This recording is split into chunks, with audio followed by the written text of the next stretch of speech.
지난주에 신약의 12시대 공부했고요.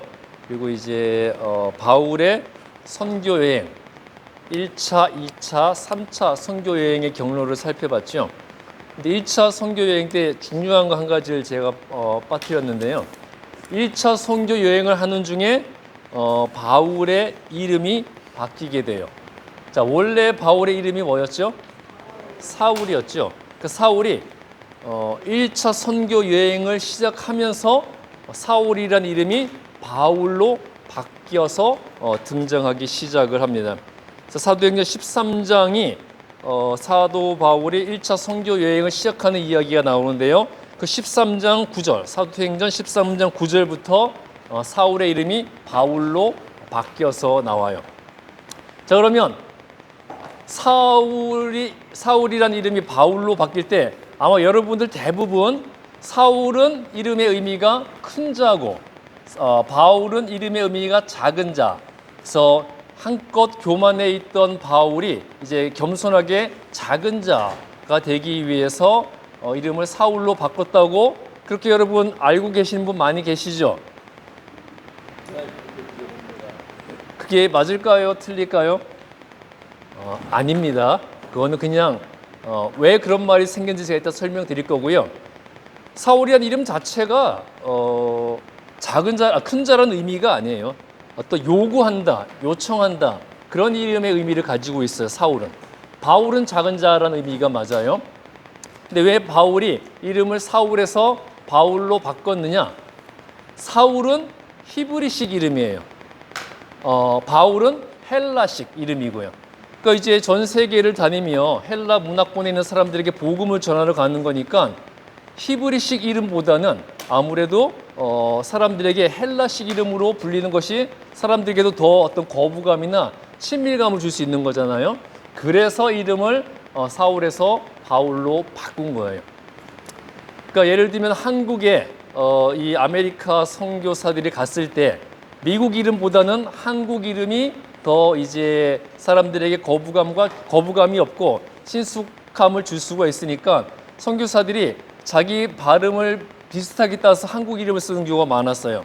저번에 한번 설교에서도 말씀드렸듯이 사무엘 모펫 사무엘 선교사는 마포 삼열이라고 이름을 바꿨고요.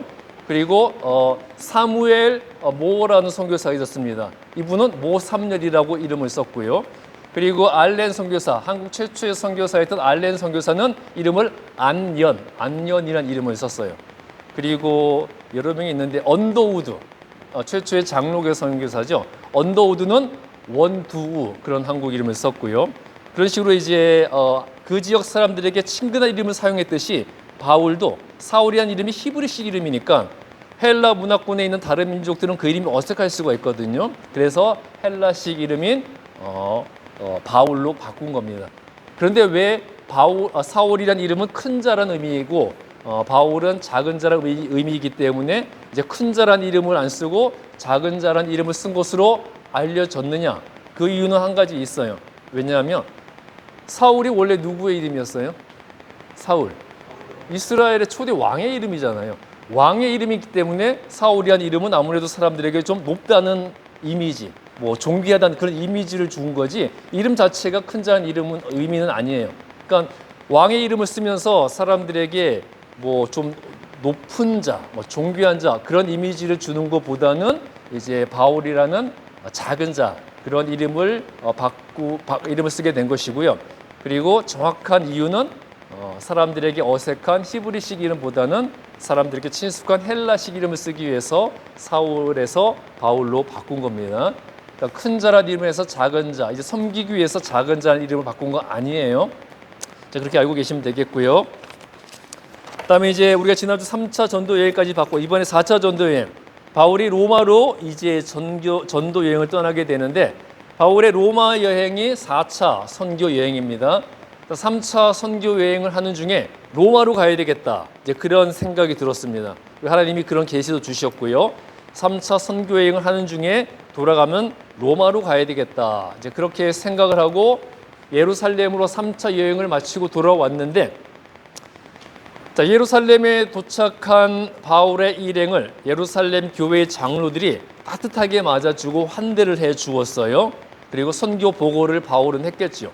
그런데 예루살렘에 있던 유대인들이 바울이 왔다는 소식을 듣고 바울을 죽이려고 한 거예요. 배신자라고. 그래서 유대 지도자들이 유대인 백성들에게 바울은 신성 모독자다. 하나님의 권위를 부정하고 모세의 율법을 인정하지 않는 자다. 그건 신성 모독이거든요. 율법에 의하면 신성 모독자는 사형에 처하게 돼 있었어요. 그래서 바울을 하나님과 율법을 부정하는 자라고 이제 모함을 해가지고 유대 지도자들이 백성들을 선동을 했습니다. 그래서 유대 백성들이 예루살렘에 도착한 바울을 막 죽이려고 하니까 이제 큰 소동이 벌어진 거예요. 그래서 그 소요를 진압하기 위해서 누가 출동했겠어요? 자, 로마 군대가 출동을 한 거죠. 당시 로마 제국은 큰 땅을 지배하고 있으면서 각 지역에서 어떤 소요나 시위가 일어나는 것을 굉장히 경계를 했어요.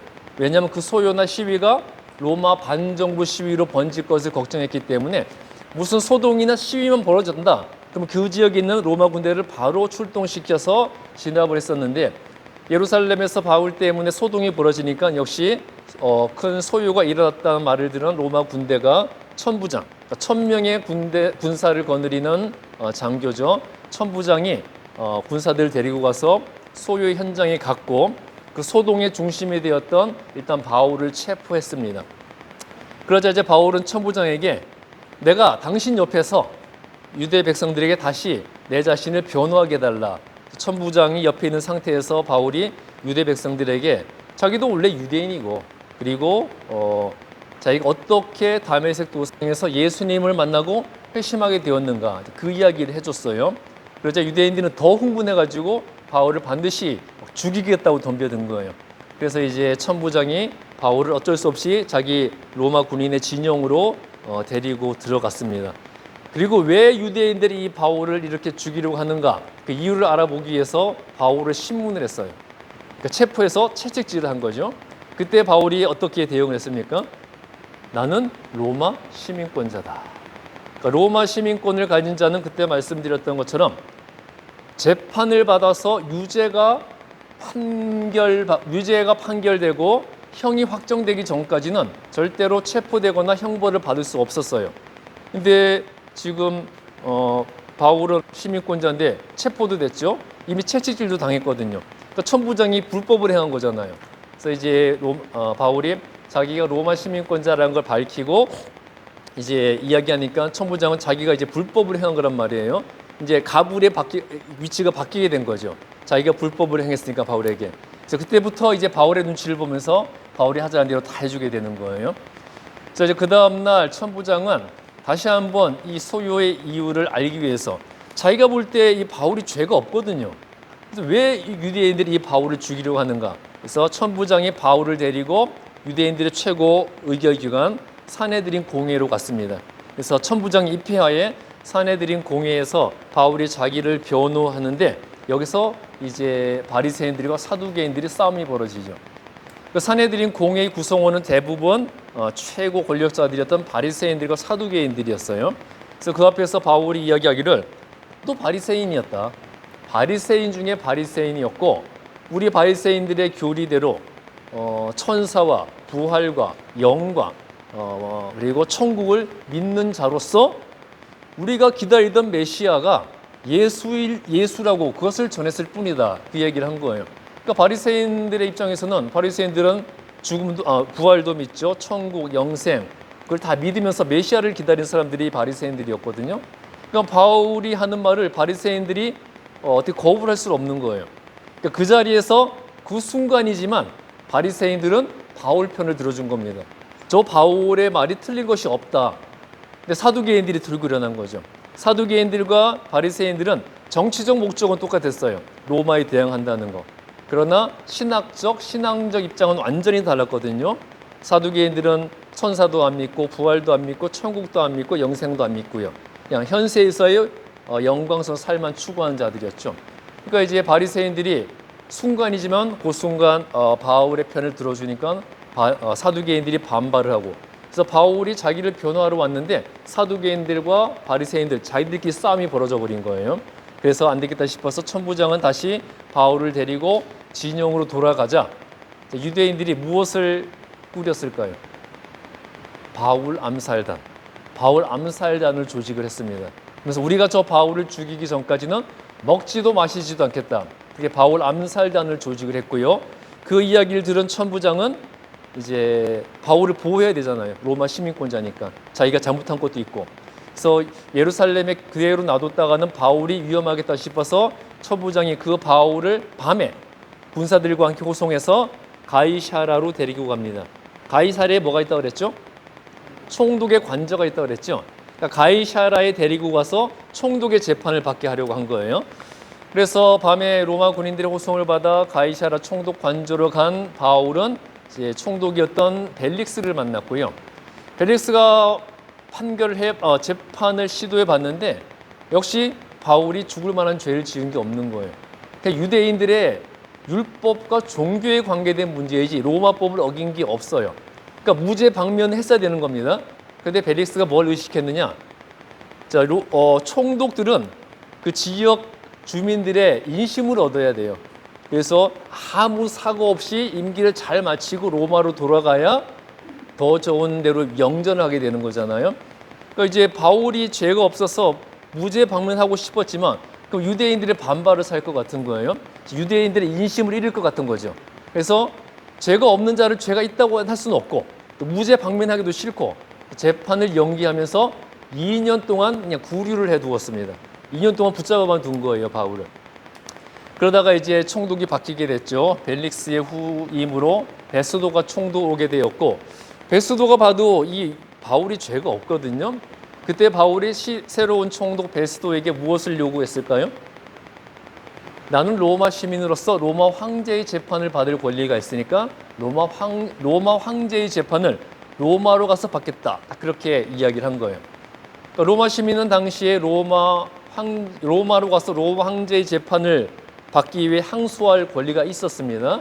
그래서 이제 자기는 이제 로마로 가겠다고, 그래서 황제의 재판을 받겠다고 항소를 신청한 거예요. 그러면 총독은 이 사람 어떻게든 보호해서 로마로 보내야 돼요. 그러니까 바울이 머리를 잘 쓴 거죠. 그러니까 베스도가 신임 총독으로 와서 자기를 무죄 방면할 것 같은 거예요. 그러면 위험하거든요. 자기는 지금 로마로 가야 되는데 여기서 무죄 방면되면 로마로 가기로 전에 자기를 죽이려는 유대인들 손에 바로 끝장날 것 같았던 거죠. 그런데 로마 황제의 재판을 신청하면 로마 군대의 호송을 받으면서 안전하게 로마로 갈 수가 있는 거잖아요. 그래서 무죄 방면되기 전에 자기가 먼저 죄가 없음에도 로마 황제의 재판을 받겠다고 신청을 했고요. 그래서 총독 베스도는 백부장, 군사 100명을 거느릴 수 있는 장교인 백부장 율리오를 바울에게 붙여서 로마 군사들과 함께 바울을 로마로 데리고 가게 했습니다. 그래서 가이사라 총독 관제에 있다가 백부장 율리오의 호송을 받으면서 이 시돈에서 배를 타고 이제 로마로 향해 출발을 했어요. 그 다음에 이제 무라라는 곳에 도착을 했습니다. 무라에 도달해서 이집트에 있는 알렉산드리아에서 로마로 가는 그 배를 무라에서 갈아타게 됐어요.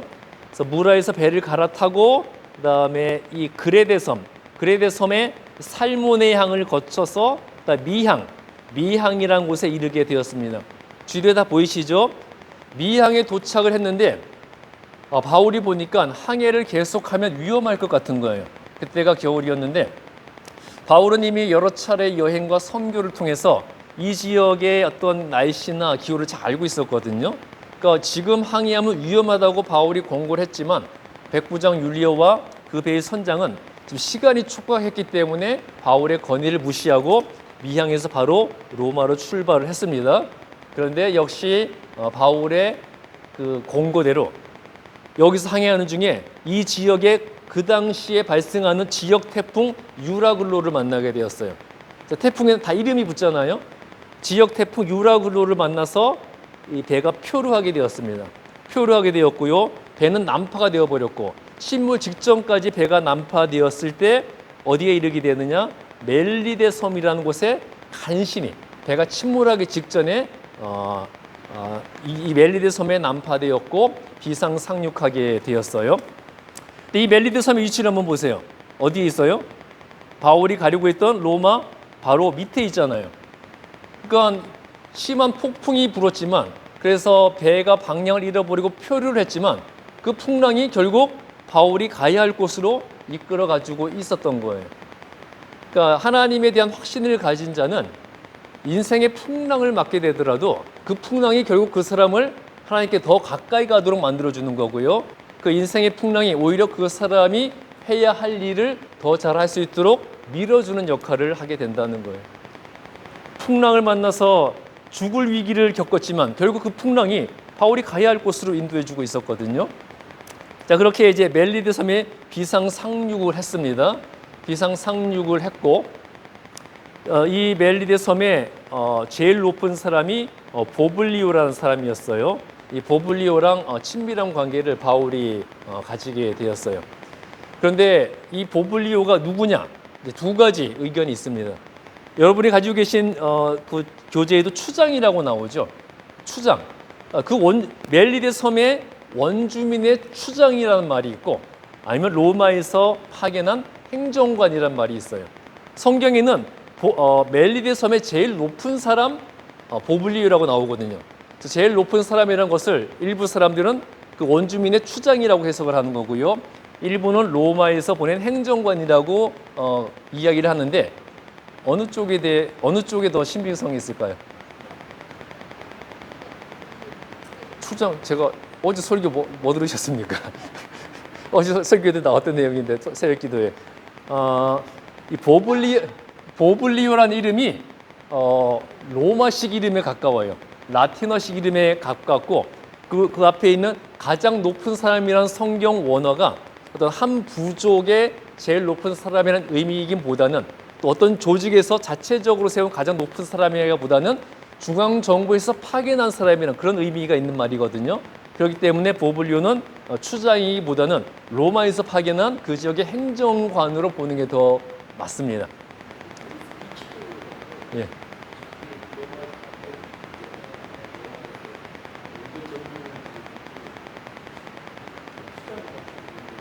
이제 어느 지역이든지 그 지역에 원주민이 있고 또 로마인들이 다 유입이 되니까 로마에서 파견한 큰 지역은 총독이 있는 거고요. 작은 지역은 행정관이 있는 거거든요. 그러니까 이 멜리데 섬은 작은 지역이니까 총독은 없었을 거고 행정관을 이제 보블리오로 파견을 한 거죠. 자기 토지도 가지고 있는 사람이었고요. 그래서 이제 추장이기보다는 행정관, 로마에서 파견한 행정관으로 보는 견해가 좀 이제 합당한 걸로 보이죠. 그래서 제일 높은 사람이었고 제일 부자였어요. 이 보블리오가 바울을 굉장히 환대를 해주었어요. 그리고 이제 이 보블리오의 아버지가 열병에 걸렸을 때 바울이 안수기도로 고쳐주었고요. 그것을 본 사람들이 계속 물밀듯 밀려와서 바울은 이 섬에 있으면서 계속 이제 안수기도를 통해 병자를 고치면서 비상 상륙한 곳이었지만 그곳에서도 끊임없이 복음을 전하게 되었던 거죠. 그러다 석 달을 머물렀습니다. 겨울을 다 보낸 다음에 멜리데 섬을 드디어 출발했어요. 그 다음 경로를 보시면 수라구사를 거쳐서 레기온을 지나 그 다음에 어디로 갑니까? 드디어 로마로 들어가죠. 로마의 보디올에 도착을 했습니다. 보디올에 도착해서 보디올에 있는 앞비오 광장이라는 광장에 갔는데, 그 앞비오 광장은 로마의 장군들이 전쟁에서 승리하고 돌아오면 개선하는 장군을 맞으러 시민들이 나와서 열렬히 환영하던 지역이 그 보디올에 있는 앞비오 광장이었어요. 근데 그 보디올의 앞비오 광장에 바울이 가게 되었고, 그곳에서 많은 그리스도인들의 환영을 받게 되었는데, 분명히 지금 바울은 개선 장군이 아니라 죄수의 신분으로 간 거잖아요. 죄수의 신분으로 갔지만 개선 장군들이 영접받는 그 앞비오 광장에 바울이 도착했다는 것, 무엇을 상징하는 거겠어요? 바울이 전하는 복음이 결국 로마를 정복하게 될 것이다. 그것을 보여주게 된 거죠. 그래서 보디올에 7일간 머물며 그리스도인들과 교제를 하다가 드디어 이제 로마로 들어가게 되었고요. 자, 로마로 들어간 다음에는 가택 연금 상태, 그러니까 감옥에 갇혀 있는 건 아니었고요. 가택 연금 상태에서 로마 황제의 재판을 기다리고 있을 때 자신을 찾아온 유대 고위 관료들에게 또 복음을 전하고 또 자기를 만나러 오는 모든 사람들에게 복음을 전했어요. 그러니까 감옥에 죄수로 갇힌 게 아니라 재판을 기다리는 미결수라고 그래야 되나요? 비결수, 그러니까 재판을 기다리는 사람으로서 있는 것이기 때문에 가택연금 상태였지만 대부분의 자유를 누리고 있었습니다. 누구든지 오는 사람을 맞아들일 수 있었고요. 그래서 로마로 바울이 왔다는 이야기를 듣고 수많은 사람들이 찾아왔고 그들에게 이제 복음을 전하다가 AD 63년에 일시 석방이 됐어요. 일시 석방이 됐을 때 5차 선교 여행을 간 것으로 알려지고 있습니다. 성경에는 4차 선교 여행 로마행까지만 나오지만 가택연금에서 일시 방면되었을 때 스페인 쪽으로 가서 5차 선교 여행을 한 것으로 알려지고 있고요. 돌아와서 67년에 다시 감금이 되었고요. 그러다가 누구에 의해 순교를 당했을까요? 바울이? 로마 황제 중에 최고의 악질이 누굽니까? 네로 황제에 의해 이제 처형을 당함으로써 순교하게 되었어요. 자, 이렇게 해서 이제 신약의 모든 역사가 끝나게 되는 겁니다. 사복음서는 예수님의 역사였죠. 그리고 사도행전은 교회의 역사고 그 서신서에 나오는 모든 내용들도 다 사도행전의 시기와 겹친다고 그랬죠. 사도들이 자신들이 세운 교회, 세운 제자들에게 보낸 편지가 다 서신서들이니까요. 그러니까 성경의 모든 신약 성경의 모든 역사는 바울의 4차례 선교 여행과 시기적으로 다 겹치고 있고요. 바울의 4차 선교 여행을 마치는 것까지가 신약 성경의 역사라고 볼 수가 있어요. 자, 그런데 이제 바울이 순교해서 죽었죠. 바울이 순교를 했는데 바울만 순교한 게 아니죠. 12사도 중에 몇 명이 순교했습니까? 바울 사도 12명의 사도 중에 사도 요한 1명 빼고 11명이 순교를 했죠. 사도 요한은 순교는 당하지 않았지만 유배됐죠. 반모섬에 유배된 상태에서 하나님이 보여준 환상을 통해 요한계시록을 쓴 거고요. 나머지 11사도는 다 순교를 당했는데 대부분 비참하게 순교를 당했습니다. 자, 사도들의 순교를 보게 되면요.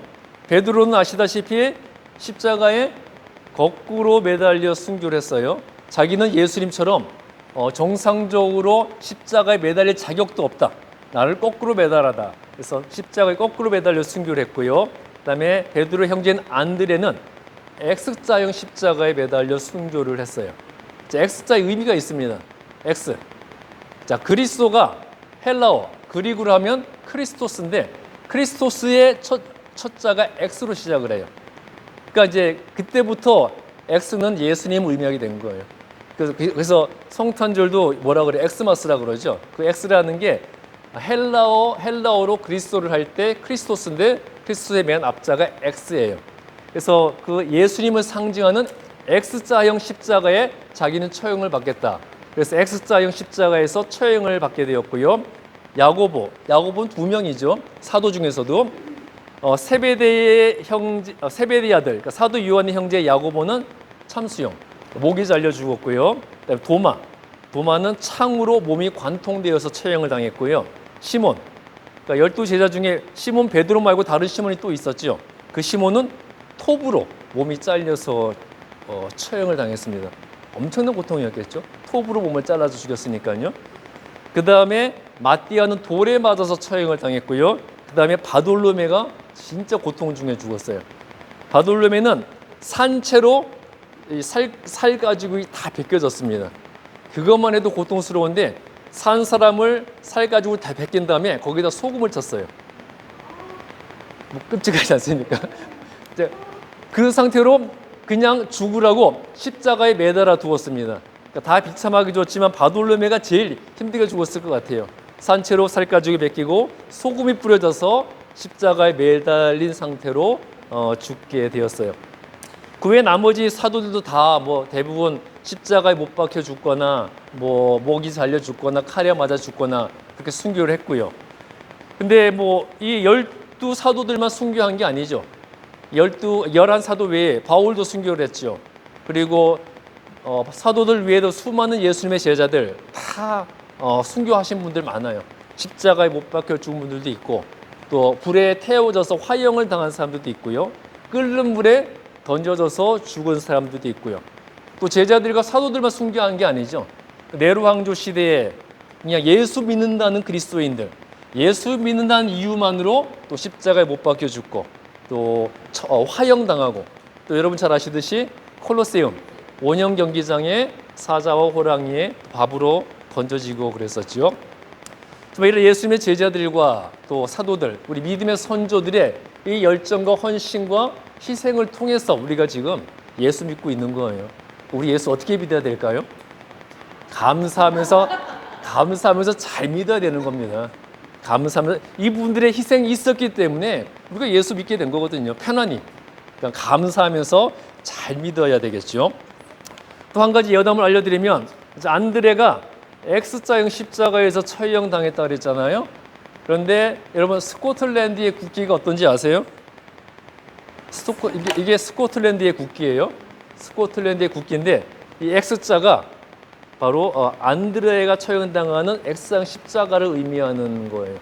그러니까 스코틀랜드가 830년경에 잉글랜드와 전쟁을 했는데 잉글랜드와 전쟁하는 중에 푸른 하늘에 안드레가 처형당했던 X자형 십자가 하얀 모양이 새겨진 것을 보고 스코틀랜드가 잉글랜드의 전쟁에서 이기게 됐습니다. 그러니까 이건 그때 봤던 푸른 하늘이고 푸른 하늘에 안드레가 처형당했던 X자형 십자가 하얀 모양이 하늘에 나왔다는 거예요. 그것을 보고 스코틀랜드가 잉글랜드와의 전쟁에서 이기게 됐고요. 그때부터 스코틀랜드 사람들은 안드레를 자기 국가의 수호 성인으로 모시고 있어요. 그리고 그때 하늘에서 봤던 안드레의 X자형 십자가를 자신들의 국기로 지금까지 사용하고 있는 거고요. 이제 그런 그러니까 다 국기에도 의미가 있는 거예요. 그냥 X자가 아니라 푸른 하늘에 하얀색 X자형 십자가. 그것을 보고 스코틀랜드가 전쟁에 승리했기에 그때부터 국기도 이렇게 만들었고요. 안드레들을 자기 국가의 수호 성인으로 지금까지 존경하고 있어요. 예.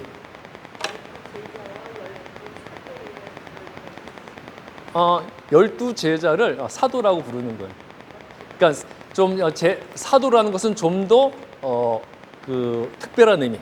예수님과 교회에 의해서 가장 높은 제자로 선택된 자들을 사도라고 부르죠. 영어로는 아포슬이라고 그러는데 그냥 제자와는 약간 달라요. 일단 예수님의 12제자는 예수님과 동고동락했고 예수님으로부터 직접 교회를 세우라는 사명을 위임받았기 때문에 제자 중에서도 사도라고 부르는 거고요.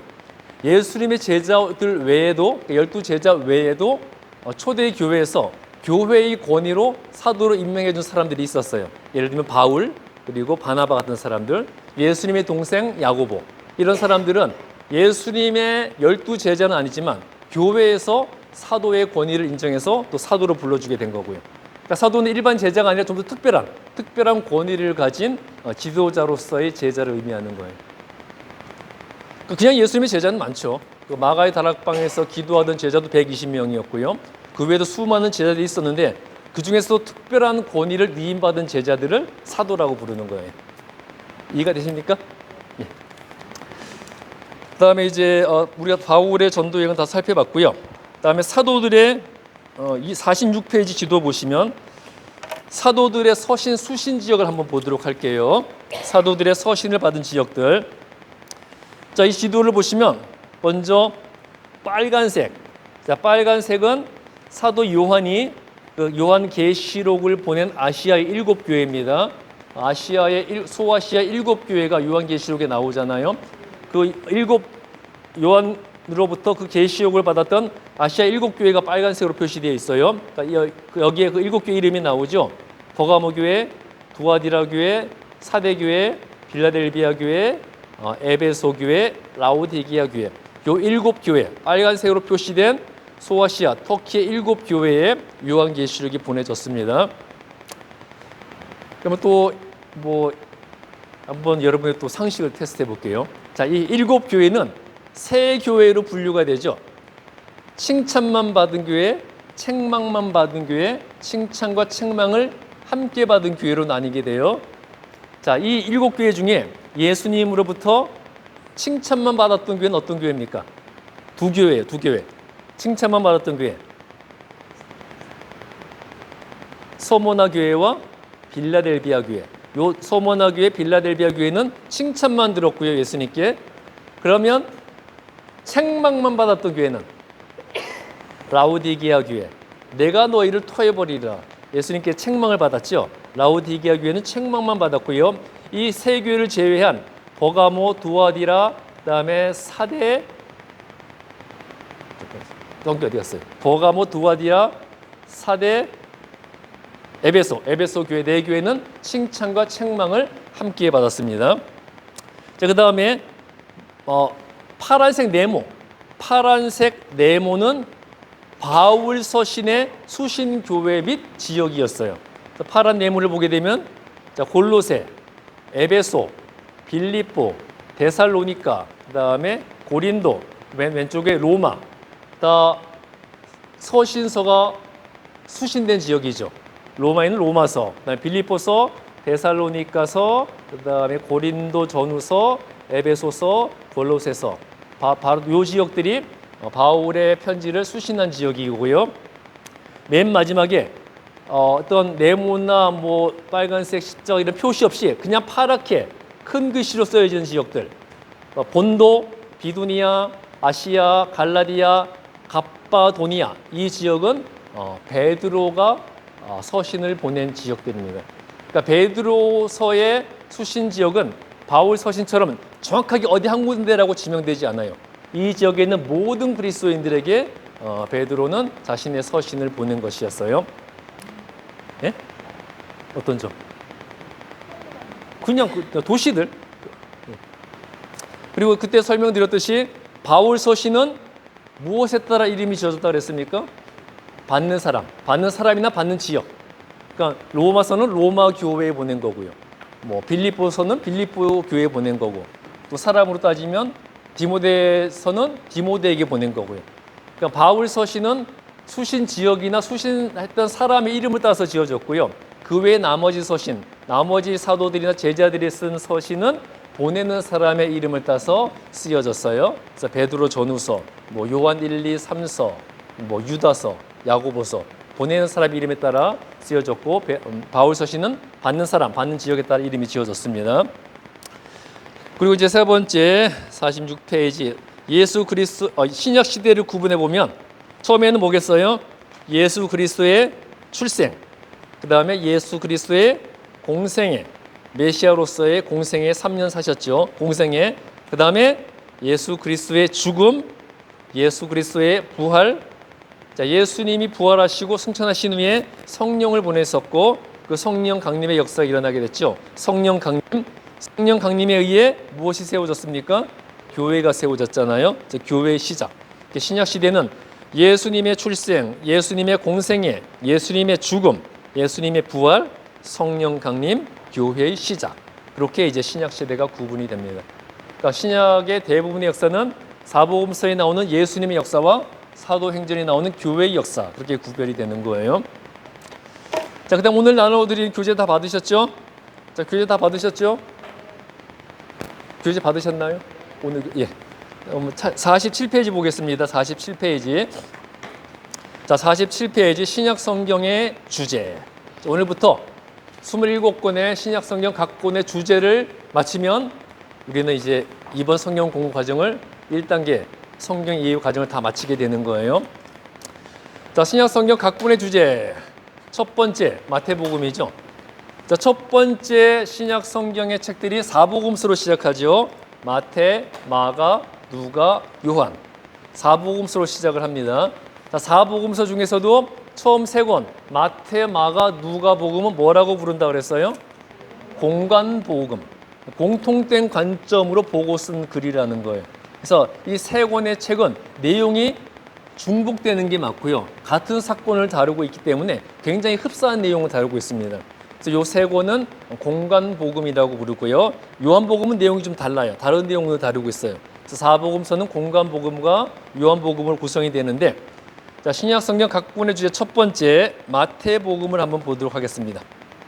자, 마태복음은 드디어 이 땅에 예수께서 메시아로 오신 것이 선포됨으로 시작이 되죠. 메시아로 오신 예수님을 마태복음 이야기하고 있고요. 저자는 누구예요? 마태. 마태의 직업은 뭐였습니까? 세리, 그러니까 텍스 콜렉터, 세리였습니다. 세리였고요. 그런데 먼저 사복음서의 관계를 한번 보도록 할게요. 사복음서의 관계. 자, 요 십자가를 한번 보세요. 십자가를 보시면, 자, 십자가를 보시면 위에서부터 마태, 마가, 누가, 요한복음이에요. 그런데 위아래 수직으로 십자가 중에서 위아래 수직으로 된 선에 해당하는 마태복음과 요한복음은 예수님의 신성을 강조하고 있습니다. 메시아로서 하나님으로서의 예수님에 대해 이야기하고 있어요. 그런데 십자가의 가로선 마가복음과 누가복음은 예수님의 인성을 강조하고 있어요. 그러니까 예수님의 인간적인 면모를 주로 설명하고 있다는 거죠. 그러니까 이제 다시 말씀드리면 이 십자가에서 위아래 선에 해당하는 마태, 요한복음은 예수님의 신성을, 그다음에 수평선인, 가로선인 여기 해당하는 마가복음과 누가복음은 예수님의 인성을 강조하고 있습니다. 그 중에서도 마태복음은 예수님을 왕으로 설명하고 있어요. 유대인들이 기다리던 이 세상의 참된 왕으로 설명하고 있고요. 요한복음은 예수님을 이 땅에 내려오신 하나님 그 자신, 하나님이라고 이야기하고 있습니다. 그다음에 예수님의 인성을 강조하고 있는 마가복음과 누가복음을 보게 되면 마가복음은 예수님을 종이라고 이야기하고 있어요. 종으로 섬기러 오신 분이라고, 종이라고 이야기하고 있고, 누가복음에서는 예수님을 인자, 사람의 아들이라고 이야기하며 인간적인 면모를 부각시키고 있어요. 그러니까 십자가 이해되시죠? 위에서부터 마태, 마가, 누가, 요한. 위아래서는 마태, 요한복음은 예수님의 신성, 가로선 마가복음, 누가복음은 예수님의 인성을 강조하고 있어요. 여기서 이 마태복음과 마가복음의 관계를 한번 볼까요? 어떻게 마태복음과 마가복음이 연결될 것 같아요? 왕이라고 종이라고 적혀 있잖아요. 그러니까 뭐겠어요? 왕으로 오신 예수님이 자신의 왕권을 어떻게 행사했느냐? 종으로 행사하셨다. 왕으로 오셨는데 사람에게 섬김을 받으려 하지 않고 오히려 섬기는 종이 되셨다는 거예요. 자신의 왕권을 어떻게 행사했는가를 마가복음이 보여주고 있는 거고요. 누가복음과 요한복음 이 두 성경책의 관계를 보게 되면 굉장히 이율배반적인 모순적인 관계죠.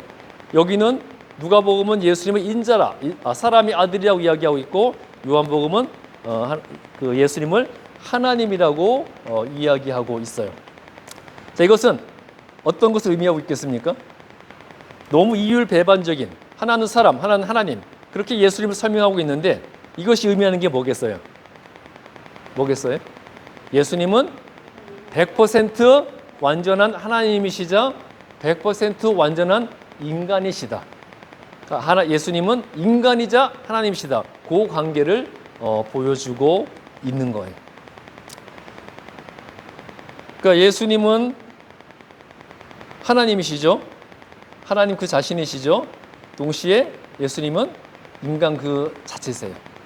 그러니까 이제 이 누가복음에서는 예수님의 인간적인 모습을 많이 강조를 해요. 예수님이 100% 인간이라는 거 어떻게 우리가 알 수 있습니까? 자, 예수님이 100% 인간이라는 거, 우리랑 똑같이 인간이셨다는 거 어떻게 알 수 있죠? 죽었고, 또 배고프셨죠?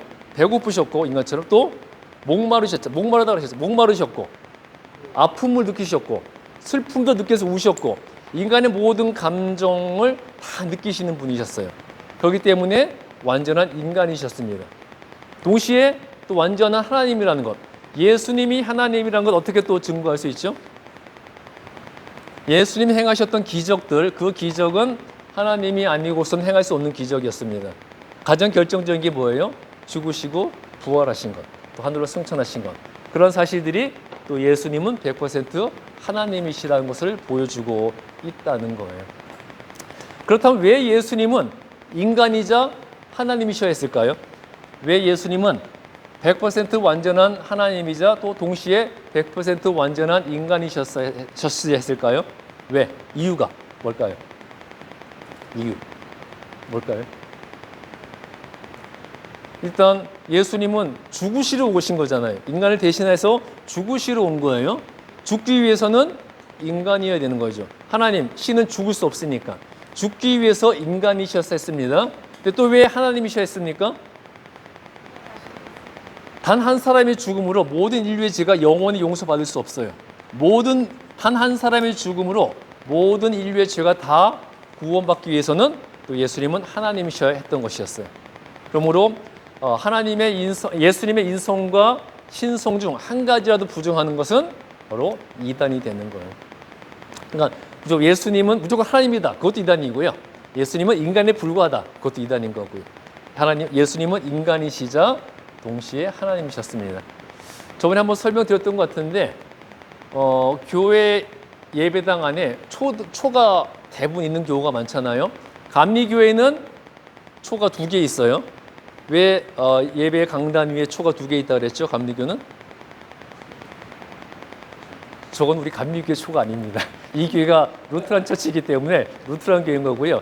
원래 감리교회는 초를 앞 강단에 2개를 세워놔 일반적으로. 왜 2개를 세운다 그랬죠?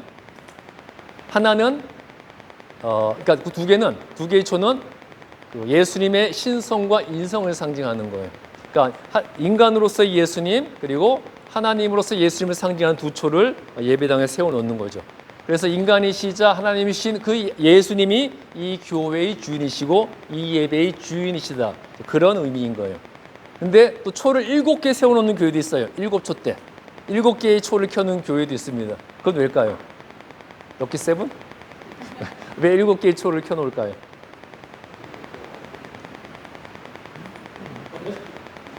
완전 수비스 듣겠네요. 그것보다는 일단 구약의 성막을 한번 생각해 보세요. 성막 안에 성소가 있고 성소를 밝히는 등잔이 있었죠. 한 개의 등잔 위에 7개의 등불이 달려 있었습니다. 그 7개의 등불은 성소를 비치는 빛이었어요. 그 7개의 등불은 그 성소를 밝히는, 즉 이스라엘의 빛이 되시고 이 세상의 빛이 되실 그리스도 예수를 상징하고 있었거든요. 그러니까 그것을 의미하기도 하고요. 또 요한계시록에 7 금초대가 나오잖아요. 7 금체, 그러니까 이 세상에 있는 모든 교회를 상징하는 7 금초대가 나오고 7 금초대의 주인이 예수님이라고 요한계시록에 등장을 하잖아요. 그러니까 2가지 의미에서 7개의 초를 켜는 교회도 있습니다. 그러니까 그 7개의 초를 켜는 것은 예수님께서 이 예배의 빛이 되시고 모든 교회의 빛이 되시고 또 이 예배의 빛으로 임하신다는 그런 의미가 되는 거예요. 그러니까 괜히 교회에 초가 켜는 게 아닌 겁니다. 교회의 구조, 어떤 강대상, 재단의 모든 형식이 다 성경과 관계가 있어요. 또 한 가지, 근데 왜 루트란 교회는 초를 하나 켜는지 저도 잘 모르겠어요. 그러니까 제가 스칼 목사님한테 한번 물어봐서 제가 알려드릴게요. 왜 루트란 교회는 초를 하나를 켜는가? 그러니까 2개와 7개는 의미를 이해하시겠죠? 그리고 요즘에 교회를 지을 때는 주로 효율성을 따져서 교회를 새로 지어요. 효율적인 면을 따져서. 예전에 옛날에 교회를 지을 때는요, 다 교회 하나하나에 건물의 구조와 모양이 다 의미가 있었어요. 성경적 의미가 있고 영적 의미가 있는데 주로 성전, 예루살렘 그 성전에서 그 의미를 많이 부여해 왔어요. 자, 물론 교회와 성전은 달라요. 지금도 교회를 성전이라 그러면 잘못된 겁니다. 왜냐하면 성전에서는 제사를 드렸잖아요. 죄사함을 받기 위해서. 근데 우리 교회가 성전이라면 지금도 우리는 죄사함을 받기 위해서 매주 저기서 피 뿌림의 제사 있어야 돼요. 근데 예수님께서 오심으로써 자신을 완전한 제물로 바쳐 완전한 제사를 드림으로써 우리의 죄는 다 사함 받았단 말이에요. 우리의 죄를 위해서 이 교회 안에서 피 뿌림의 제사 필요 없습니다. 그러니까 그런 제사의 의미에서 교회는 절대 성전이 아니에요. 그런데 이제 그 영적인 의미를 교회에 부여한다는 거죠. 어떤 의미? 성전은 어떤 곳이었습니까? 하나님 임재하시는 곳이었잖아요. 하나님의 임재하심, 그 하나님을 찬양하고 하나님을 높인다는 그런 성전의 의미를 교회에서 인용을 했다는 거죠. 그래서 여러분 보시면 아시는 분도 계실지 모르겠는데 예전에 지은 교회들 보게 되면 장로 교회는 설교를 하는 강대상이 가운데에 있습니다. 항상 가운데에. 왜 장로교는 설교상이 항상 가운데에 있을까요? 장로교는 말씀을 중요하게 여겼거든요. 자, 종교개혁은 루터에 의해 일어났지만 종교 개혁 이후에 이 개신교의 교리와 신학을 집대성한 거는 다 장로교 종교 개혁가들이었어요. 그러니까 존 칼빈이나 쯔빙글리, 존 낙스 그런 장로교 종교 개혁가들의 개신교 신학이 집대성되게 되었는데, 그러니까 이 장로교를 이루게 된 종교 개혁가들은 말씀을 중요하게 여겼습니다. 캐톨릭의 그 온갖 잡다한 의식과 예식 다 부정하고, 의식과 예식이 중요한 것이 아니라 오직 말씀이 중요하다. 그래서 말씀을 중요하게 여기기 때문에 말씀이 선포되는 강대상을 중요하게 여기고 항상 맨 가운데에 강대상을 놓고 설교를 했어요. 근데 감리교회는 어땠을까요? 예전에 우리가 쓰던 그 감리교회도 어땠어요? 강대상, 설교전의 강대상이 옆에 있었죠. 옛날 지어진 감리교회를 보면요, 설교하는 강대상이 다 옆에 있습니다. 그래서 한쪽에는 설교하는 강대상, 한쪽에는 사회자나 기도하는 강대상 그렇게 있었고, 가운데 있지 않았어요. 가운데는 뭐가 있었을까요? 가운데는 성찬상, 항상 가운데 성찬상이 있었어요. 그러니까 감리교회 같은 경우는 그런 설교보다는 그 예배를 통하여 임하시는 예수님의 임재하심, 그러니까 성만찬 그 테이블이 의미하는 게 예수님의 임재하심이잖아요. 이 예배에 임하시는 예수님의 임재를 중요하게 여긴 거예요. 그래서 가운데에 항상 성찬상이 있었고요. 설교란 설교단은 왼쪽에 한쪽에 옆에 놓여 있게 됐었어요. 그러니까 이제 그런 감리교회 같은 경우는 일정 부분 또 의식, 예식, 예수님이 이 예배에 임하신다는 그 의식과 예식을 중요하게 여겼고, 그리고 이 가운데 임하시는 예수님께서 말씀을 하신다는 의미로 옆에 있는 강대상에서 이제 설교를 하게 됐던 거였죠. 그리고 이제 그런 교회를 보셨는지 모르겠는데, 어떤 교회들은요, 이 강단 위에 피아노가 올라와 있습니다. 그런 교회 보신 적 있으세요? 강단 위에 피아노가 올라와 있는 경우가 있어요. 그런 교회는 틀림없이 성가대석도 강단 위에 있습니다. 왜 그런지 아세요? 보통 성가대석은 강단 위에 올라오지 않고 보통 옆에 있잖아요. 근데 강단 위로 성가대석이 올라와 있는 교회들이 있어요. 그런 교회는 틀림없이 대부분 옛날에는 피아노도 위에 올라와 있었습니다. 그러니까 그 강단이 성전의 모형이었던 거예요. 왜냐하면 예전에 성전에서, 예루살렘 성전에서 성가대가 조직됐잖아요. 성가대가 조직되어서 성전 안에서 성가대는 찬양을 하고 그 배에서 각종 악기로 그 반주를 해 주었잖아요. 그런 성전에서 드렸던 찬양과 그 예배를 그대로 이제 그 의미를 교회로 인용해 갖고 와가지고 그런 식으로 이제 강단을 꾸몄다는 거죠. 요새는 거의 새로 짓는 교회는 그런 의미는 별로 부여하지 않아요. 주로 효율성만 따지는 경우가 많죠.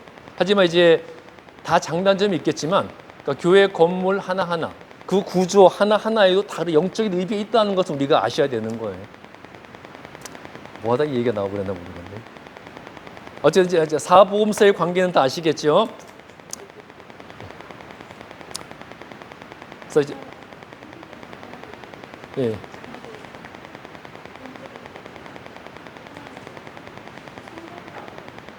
그러니까 요즘 새로 지어진 교회는 그런 의미를 별로 그냥 중요하게 안 여기고 그냥 무조건 효율성을 따지죠. 효율적인 구조로 교회를 짓는 경우가 많아요. 근데 옛날에 지었던 교회는 다 또 이제 제사가 아니라 하나님의 임재하심의 의미에 있어서의 성전의 구조를 많이 인용해 왔다는 거예요. 자, 신약성경 각권의 주제, 이제 첫 번째 마태복음, 메시아로 오신 예수를 다루고 있고요. 기록 목적은 예수님이 구약에서 예언된 메시아이자 그리스도이심을 증거하고 있습니다. 구약의 여러 군데에서 이 땅에 메시아가 오실 것을 예언하고 있잖아요. 그 메시아가 바로 예수님이라는 것을 증거하기 위해서 마태복음이 기록이 되었어요. 그래서 마태복음은 이사야서 7장 14절을 인용하면서 시작을 하죠. 이사야 7장 14절, 보라 처녀가 잉태하여 아들을 낳을 것이요 그 이름을 임마누엘이 하리라. 그 말씀을 마태복음이 그대로 인용을 하면서 이사야에서 예언되었던 메시아가 이 땅에 오셨다, 그것을 선포하면서 이제 마태복음 시작을 하잖아요. 이사야 7장 14절, 그거를 이제 마태복음이 그대로 인용을 하며 시작을 하죠. 그러면서 바로 예수님이 구약에서 예언했던 메시아다, 그것을 이야기하고 있어요. 자, 마태복음은 구약과 신약의 연결 부분으로서 예수 그리스도의 생애와 교훈을 기록하고 있고요. 예수님이 오랫동안 기다려온 자신들의 메시아라는 것을 증거하기 위해서 마태복음은 구약 성경을 몇 번 인용했다고요? 99번 인용을 했습니다. 구약 성경에 나오는 메시아에 대한 부분을 마태복음은 99번 인용을 했어요. 그리고 마태는 다윗을 통해 아브라함까지 올라가는 그리스도의 계보, 족보를 보여주고 있고요. 그러면서 아브라함부터 내려오는 그 메시아, 아브라함부터 내려오던 그 메시아의 계보를 보여주면서 아브라함의 후손, 다윗의 후손으로 오신 메시아가 바로 예수이다. 그것을 증거하고 있죠. 또한 누가 예수님이 메시아라는 것을 증거했습니까? 예수님이 태어나실 때 천사들이 이 아기가 메시아 그리스도라는 것을 증거했죠. 누구에게? 동방박사들에게 증거했고요. 또 누구에게 증거했습니까? 누구에게? 그 양치는 들판의 목자들에게 또 아기 예수가 태어났던 것을 알려주게 되죠. 자, 그런데 또 여담인데, 자, 동방박사 몇 명일까요? 동방박사 몇 명일까요? 몇 명일까요? 정답은 아무도 모릅니다. 왜냐하면 성경 어디에도 동방박사가 세 사람이란 말은 없어요. 근데 왜 우리는 세 사람이라고 생각하고 있을까요? 동방박사가 바친 예물이 세 가지니까 한 사람이 하나씩, 황금과 몰약과 유약을 한 사람이 하나씩 바쳤다고 그냥 잠정적으로 생각함으로써 동방박사가 세 사람이라고 생각하지만 동방박사는 세 사람이란 말 성경 어디에도 없습니다. 오히려 그러니까 이렇게 잘못된 전승이 계속 내려오는 거죠. 오히려 기억이 안 나요. 8명, 12명? 8명이 12명일 확률이 높아요. 8명에는 12명일 확률이 높고요. 3명이라는 것은 바친 예물의 수가 셋이지 동방박사가 세 사람이란 말은 없습니다. 그러니까 잘못된 고쳐야 될 게 많아요. 그런데도 우리가 부르는 찬송가에도 동방박사 세 사람 그러죠. 잘못된 거죠. 다 고쳐야 될 문제들이에요. 자, 이렇게 천사들도 예수님이 메시아라는 것을 입증하셨고요. 하나님이 그 아기 예수를 죽이려는 헤롯 대왕으로부터 하나님이 예수님을 지켜주셨죠. 또 마태복음 보시면 예수님이 세례를 받으실 때 하나님이 아들이라는 것 증거되었죠. 세례 받을 때 하나님의 음성이 하늘에서 들려왔잖아요. 이는 사랑하는 내 아들이다. 그렇게 말씀을 하셨는데, 자, 보실까요?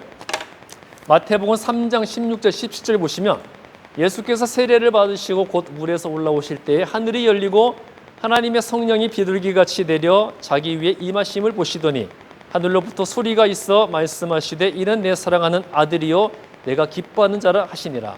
하나님께서 친히 세례 받으신 예수님께서 자신의 아들 메시아라는 것을 증거해 주셨어요. 그런데 바로 이 말씀이 성경에서 처음 삼위일체 하나님이 함께 등장하는 장면이에요. 성경 어디에도 삼위일체 하나님이 함께 등장한 곳이 없는데 마태복음 3장 16절 17절이 가장 처음으로 삼위일체 하나님이 함께 등장하시는 장면이 나옵니다. 우선 성자 예수님이 세례를 받고 계시죠. 성자가 등장하시죠. 그 다음에 성령 하나님 하늘로부터 비둘기같이 내려왔습니다. 성령 하나님이 임하셨죠. 그 다음에 성부 하나님께서 하늘에서 말씀을 하셨죠. 이는 내 사랑하는 아들이라. 그러니까 삼위일체 하나님이 처음으로 같이 등장하는 부분이 바로 예수님께서 세례 받으신 바로 이 장면이에요. 처음이자 유일. 그러니까 세 위가 함께 등장하시는 거예요. 예. 제가 여러 번 말씀드렸잖아요. 몇 번을 말씀드려야 됩니까? 일단 유대인들은 자신들의 메시아라면 굉장히 높은 신분에, 높은 지위, 부자, 높은 권력을 가진 분으로 오실 거라고 생각을 해요. 그런데 가장 비천한 목수의 신분, 가장 비천한 나사렛에서 태어난 사람이 자신들의 그리스도의 수는 없다는 거예요. 그리고 예수님께서 예루살렘에 입성하실 때 그때는 많은 유대인들이 예수님을 메시아로 믿었죠. 그래서 예루살렘 입성하실 때 종려나무를 흔들었잖아요. 당시에 종려나무를 흔들면 맞는 것은 왕을 명접하는 행위였어요. 그러니까 자신들이 왕을 인정을 한 거예요. 근데 그 다음 예수님의 모습이 자신들의 메시아로서의 기대를 채워주지 못한 거죠. 그러니까 예수님께서 예루살렘 입성하시자마자 유대인들이 기대했던 것은 바로 예수님이 군사를 조직하시고 로마로부터 자기들을 해방시켜 주실 일을 계획하실 거라 생각했는데 예수님 행보는 정반대였거든요. 그리고 유대인들만의 구원, 유대인들이 생각하는 유대인들의 그 메시아관 있잖아요. 유대인들만의 구원, 유대인들만의 축복, 그것을 예수님이 부정하시니까 유대인들은 예수님을 자신들의 메시아로 인정을 안 하는 거죠. 지금도 여전히 자신들만 축복하시고 자신들만의 번영을 허락하시고 유대인들이 다스릴 그 왕국을 건설해 줄 메시아를 아직도 기다리고 있는 거예요.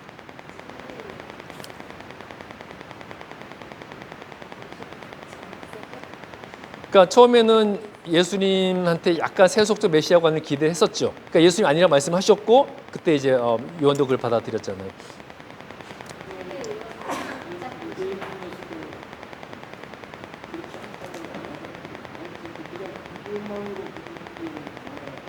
근데 자기들의 그 메시아관을 그 시오니즘이라고 그러잖아요. 시오니즘. 유대인들이 세상의 중심이고 유대인들만의 구원과 그들의 왕국을 건설해줄 메시아. 그 시오니즘에 철저히 물들었기 때문에 그것을 못 벗어나는 거죠. 그래서 정확한 통계는 아니겠지만 유대인들 중에 예수님을 그리스도로 믿는 그리스도인들은 약 2%도 안 된다고 그러죠. 아직까지도 자신들의 메시아를 기다리고 있는 거예요. 자, 다음 보면요. 예수님은 마태복음에서 말씀과 행위가 일치되는 삶을 보여주심으로써 하나님의 가르침은 지적 연구의 대상이 아니라 능력과 은혜를 체험하기 위한 구체적인 삶의 실천 방법이라는 것을 보여주셨습니다. 그러니까 하나님의 말씀, 예수님의 가르침, 하나님의 진리는 지적 연구의 대상이 아니라는 거예요. 공부의 대상이 아니라, 알고 인식하는 대상이 아니라 능력과 은혜를 체험하기 위해서 그대로 실천해야 하는, 그대로 순종해야 하는 그런 삶의 방식이라는 것을 예수님이 직접 보여주셨습니다. 자신이 하나님 아버지의 말씀대로 행하심으로써 믿음과 신앙은 하나님의 말씀을 아는 것이 아니라 말씀대로 행하는 것이다. 직접 보여주셨다는 거죠. 그래서 그 다음 나와 있는 이제 그 사진들을 보시면 이것은 예수님이 태어나신 베들레헴의 모습이고요. 그 베들레헴에 예수님이 태어나신 곳에 예수님 기념교회가 세워져 있어요. 그래서 베들레헴에 예수 탄생 교회가 이렇게 세워져 있고요. 그다음에 이 안에 예수님이 태어나신 장소가 이렇게 이제 만들어져 있습니다. 그러니까 예수 탄생 교회 안에 베들레헴의 예수 탄생 교회 안에 예수님이 태어나신 곳이 이렇게 보존되어 있고요. 그다음에 이제 요거는 예수님이 세례받을 때 그러니까 성부, 성자, 성령 삼위일체 하나님 함께 하셨던 곳이 요단강이죠. 요단강에 세례를 받았어요. 지금 보시면 이건 강이라기보다는 거의 개천이죠, 개천. 그런데 구약 성경 보게 되면 이스라엘이 가나안에 입성할 때 요단강을 건너갔잖아요. 요단강이 갈라지고 건너갔는데 그럼 요런 개천을 건너갔다는 것을 과대 포장해서 그렇게 건넜다는 걸까요? 3,600년 전 이야기예요.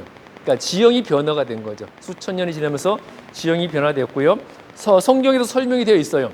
그 당시 요단강은 비가 많이 오면 이쪽 언덕에서 저쪽 언덕까지 가득 찰 정도로 물이 범람을 했다고 그랬어요. 그 길이는 1.6km, 깊이는 30m 넘을 정도로. 그러니까 그 당시는 넓고 깊은 강이었지만 지금 이제 지형 변화를 통해서 지금 약간 거의 개천 수준으로 바뀌어 있는 거죠.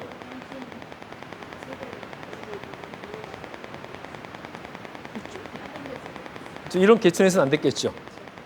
그러니까 그때보다도 그 가나안에 입성할 때는 더 거의 또 2000년 또 전이니까 그때는 이제 굉장히 물이 범람하는 깊고 넓은 강, 약 1.6km 넓이 되는 물이 범람할 때는 그 정도의 큰 강이었습니다.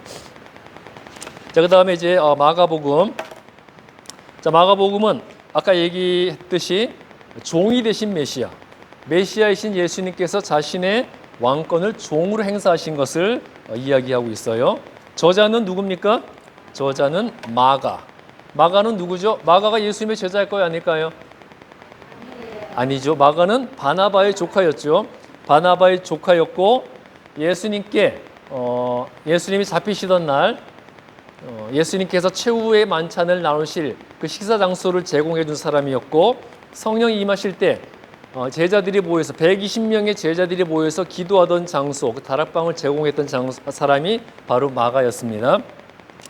자, 마가는 그때 지난주에 설명드렸듯이 자기 삼촌 바나바와 그리고 바울의 1차 선교 여행에 동행을 했었어요. 그랬다가 중간에 포기하고 돌아갔죠. 왜 그랬다 그랬죠? 힘들어서. 금수저였기 때문에. 금수저였기 때문에 그 힘든 거를 못 감당한 거예요. 그리고 이러다 내가 죽을 수 있겠다. 이거는 개죽음이다. 그래서 생각하고 이제 도망을 간 거죠. 그래서 이제 바울은 한동안 이 마가를 인간 취급을 하지 않았습니다. 나중에는 다 화해를 하죠. 화해를 하고 마가를 자기의 비서이자 서기로 사용을 하게 되죠. 자신의 동력자로 인정을 해줘요. 그러니까 마가도 시간이 변하면서 성숙했고요.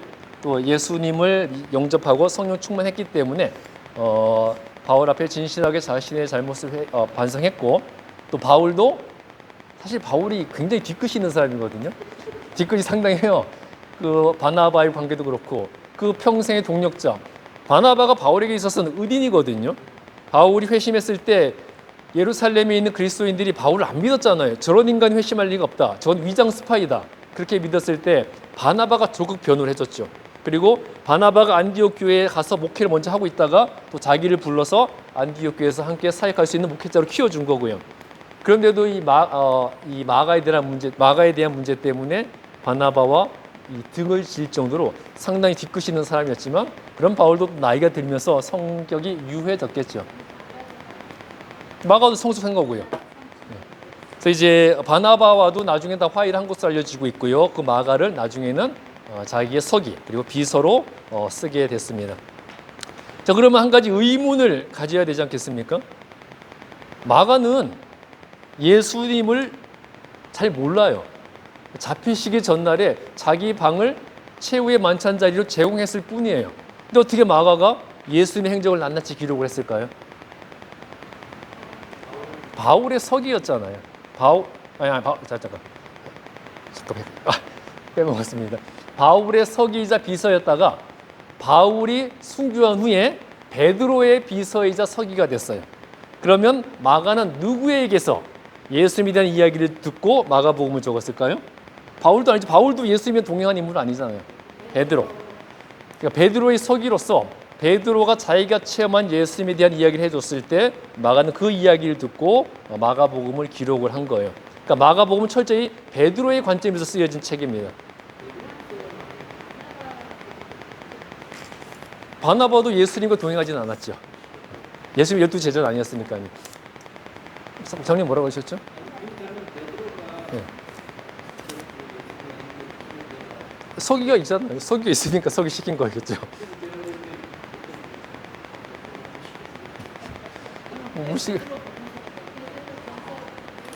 어쨌든 이제 마가가 성경의 저자니까 마가가 성령의 어떠한 임재를 받았겠죠. 임재를 받되 그 예수님에 대한 행적은 이제 주로 베드로에게 들은 이야기, 그 이야기를 토대로 성령이 주신 감동으로 마가복음을 기록을 한 거죠. 그러니까 철저히 마가복음은 베드로의 관점에서 본 예수님이라 할 수가 있습니다.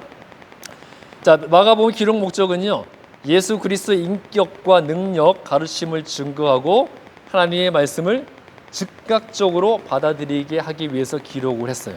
그러니까 마가복음은 즉각한다는 말이 많이 나와요. 뭐든지 즉각 이행하라는 거죠. 자, 메시아이신 예수님께서는 섬김을 받으러 오시지 않았고요. 섬기기 위하여 오심으로써 아까 말씀드렸듯이 자신의 왕권을 왕으로 행사하지 않으셨고 종으로 행사를 하셨습니다. 마가복음에서는요, 예수님이 부활하시기 전까지는 주님으로 언급하지 않고 있고, 그러니까 예수님이 죽으시고 부활하기 전까지는 마가복음에서는 예수님을 주님이라고 표현하는 말이 전혀 없습니다. 그리고 하나님 아버지에 대한 즉각적인 순종을 보여주는 신성한 종으로서의 예수님의 사역을 강조하고 있어요. 종으로 오신 예수님, 왕이신 예수님이 종으로서 그 왕권을 행사하신 것에 강조점을 두고 있고요. 그리고 마가는 마가복음에서 곧, 즉시라는 말을 36번 사용해서 하나님의 말씀에 즉각 순종하는 것이 믿는 자의 도리라는 것을 드러내고 있습니다. 그러니까 하나님의 말씀은 지식의 대상, 인지의 대상이 아니라 순종의 대상이라는 것을, 그것도 즉각적인 순종의 대상이라는 것을 마가는 이야기하고 있는 거예요. 그러니까 하늘에 하나님이셨던 하나님의 독생자 외아들이셨던 예수님께서 아버지의 말씀에 즉각 순종하시는데 그 예수님을 그리스도로 믿는 자라면 누구든지 그 말씀과 가르침에 즉각 순종해야 된다. 예수님을 본받아.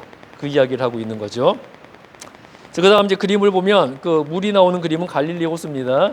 갈릴리 호수고요. 굉장히 넓어서 그 당시 사람들은 이 갈릴리 호수를 바다라고도 불렀어요. 무슨 바다라고 불렀을까요?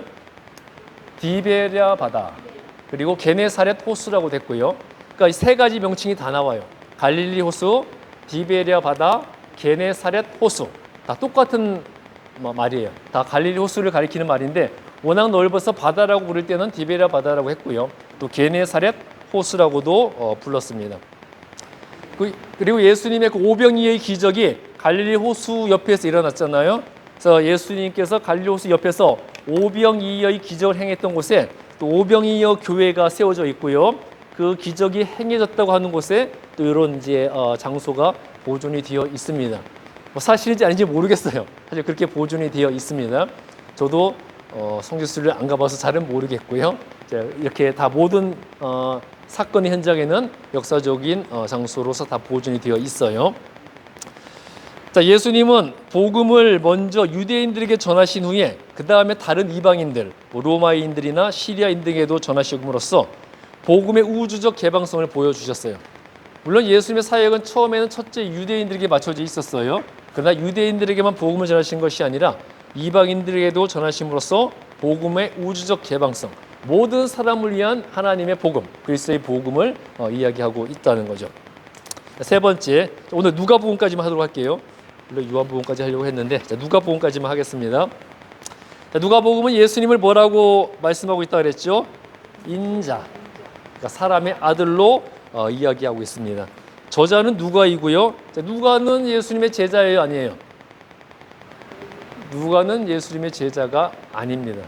누가는 바울의 서기이자 비서이자 주치의였어요. 그러니까 누가는 직업이 의사였습니다. 의사로서 바울의 주치의가 되어서 바울의 선교 여행에 동행을 했고요. 또 바울의 서기. 그러니까 예나 주임이나 의사는 공부를 많이 해야 되잖아요. 그러니까 학식 있는 사람이었기 때문에 또 바울의 서기, 비서 역할을 했었어요.